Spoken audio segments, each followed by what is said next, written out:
Hello दोस्तों, कैसे हैं आप सब। उम्मीद करती हूँ कि आप सब अच्छे होंगे। तो आज की कहानी में हम लाए हैं 7 भाइयों की कहानी, जो कि अपनी ही एक बहन को मारकर खा जाते हैं। तो आइए कहानी की तरफ बढ़ते हैं। कहानी के के पहले आपको एक बात बता देते हैं कि जो लोग हमारे चैनल पे पहली बार आए हैं तो प्लीज़ हमारे चैनल को सब्सक्राइब कर लें और बेल आइकन ज़रूर प्रेस करें।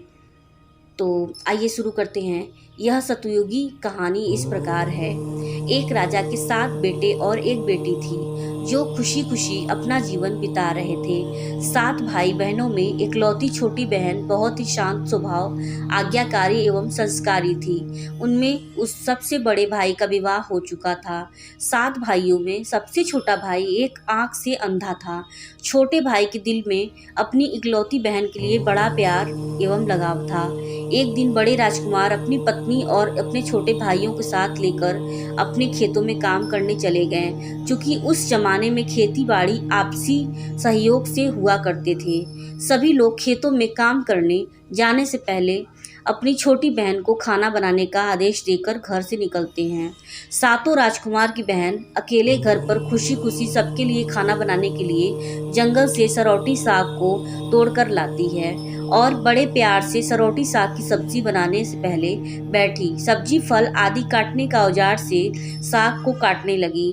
इसी दौरान अब अपनी उंगली भी काट कर बैठती है और रक्त की एक तेज धार निकलने लगती है, जिससे उसका पूरा हाथ खून खून सा हो जाता है। तब राजकुमारी सोचने लगती है कि क्या करूं। अगर घर के दीवारों में खून को पोंछूंगी तो भैया लोग देख लेंगे और चिंता करेंगे, और यदि अपने कपड़े में पोंछूंगी तो भाभी खून लगा कपड़ा देखकर माहवारी समझ खाना नहीं खाएगी। राजकुमारी इस डर से सब्जी पकाने वाले छाता साग में सारा खून पोंछकर खून को बहने से रोकती है।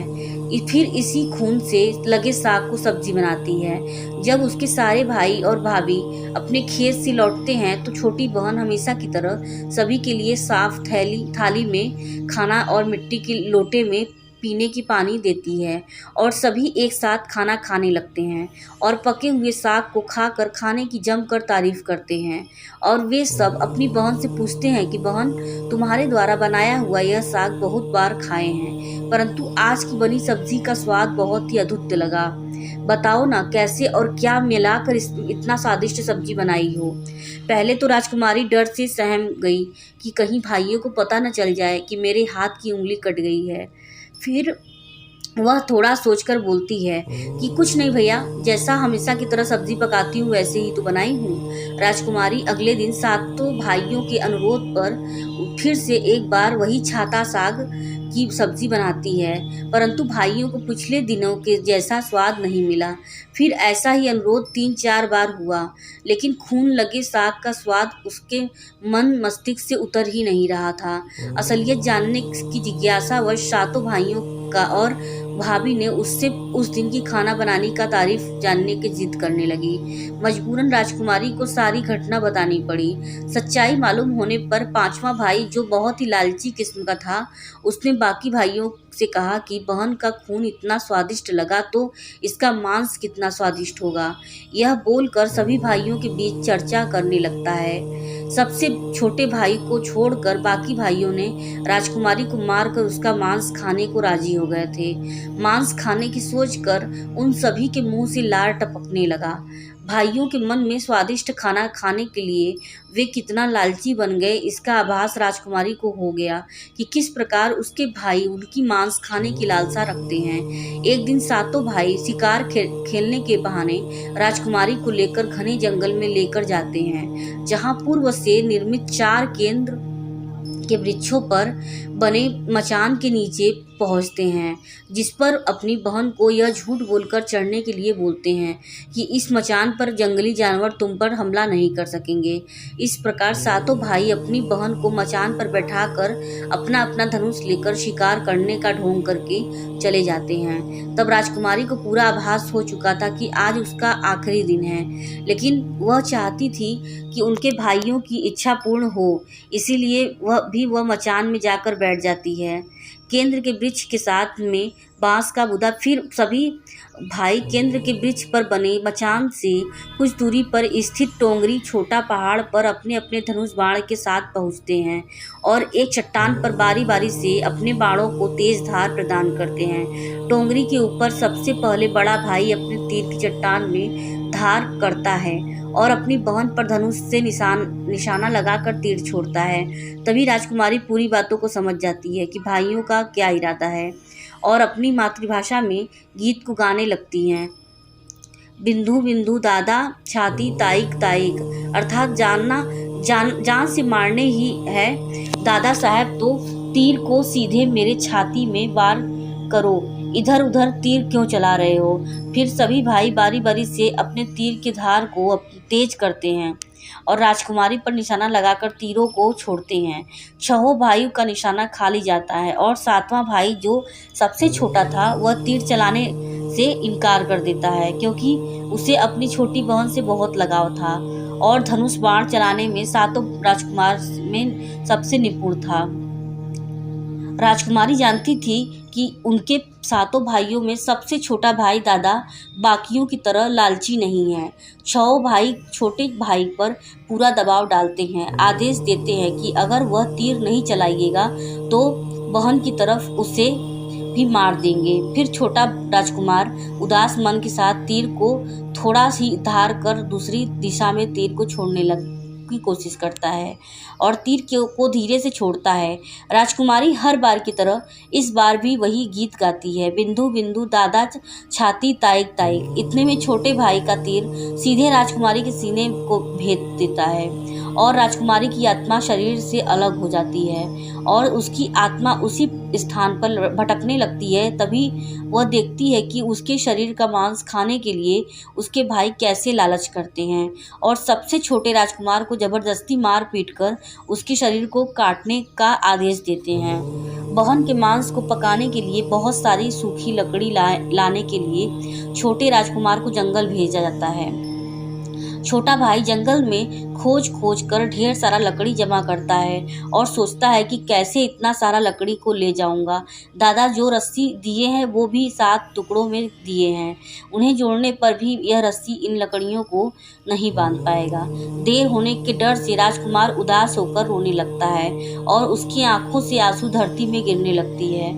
वह अपनी बहन को याद करके रो ही रहा होता है कि तभी एक नाग देवता वहां आते हैं और पूछते हैं कि क्यों रो रहे हो राजकुमार।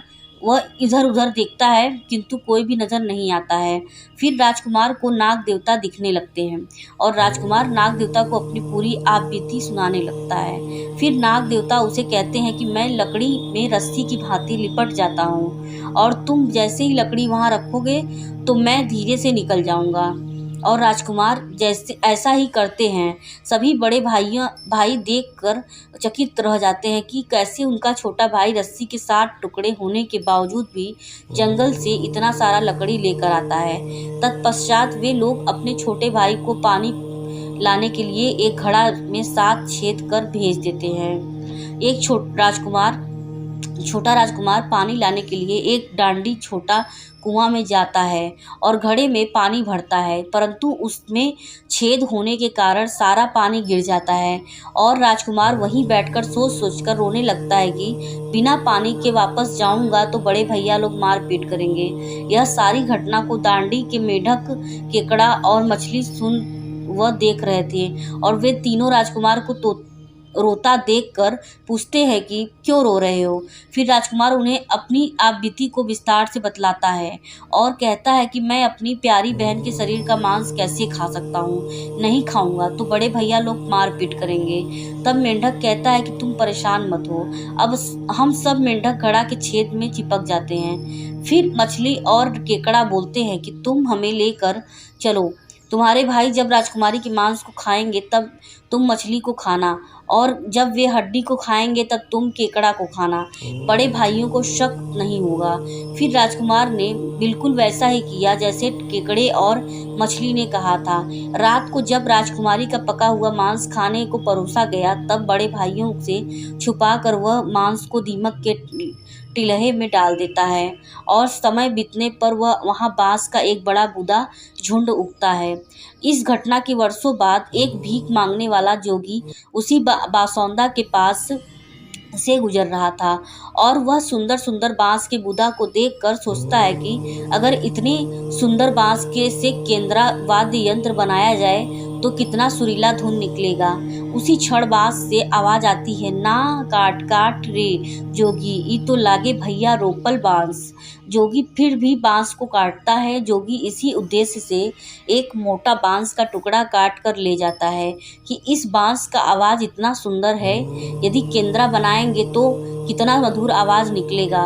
और जोगी इस बांस को एक सुंदर केंद्रा का निर्माण करता है। इस केंद्रा से इतनी मधुर ध्वनि निकलती है कि जोगी जहाँ जहाँ भी इसे बजाता है उसके ध्वनि से लोग मंत्रमुग्ध हो जाते हैं। एक दिन जोगी घूमते घूमते बड़े राजकुमार के घर पहुंचता है और अधिक धन के लालच में जोगी जोर जोर से केंद्रा बजाना शुरू करता है, परंतु इस बार केंद्रा का मीठा सुरीला स्वर कर्कश हो जाता है और जब भी जोगी कुछ नया धुन बजाने की कोशिश करता है, बार बार एक ही धुन निकलता है, ना बाज रे केंद्रा, ई तो लगो मोर दुश्मन कर घर। बार बार यही धुन निकलने पर बड़ा राजकुमार मारपीट कर जोगी को अपने घर से भगा देता है। ऐसे ही घूमते घूमते जोगी हर भाई के घर जाता है, लेकिन हर बार की भांति वही धुन ना बाज रे केंद्रा, ई तो लगो मोर दुश्मन कर घर बजाता है। यह धुन सुन सारे भाई अब जोगी को डांट डपट कर भगा देते हैं।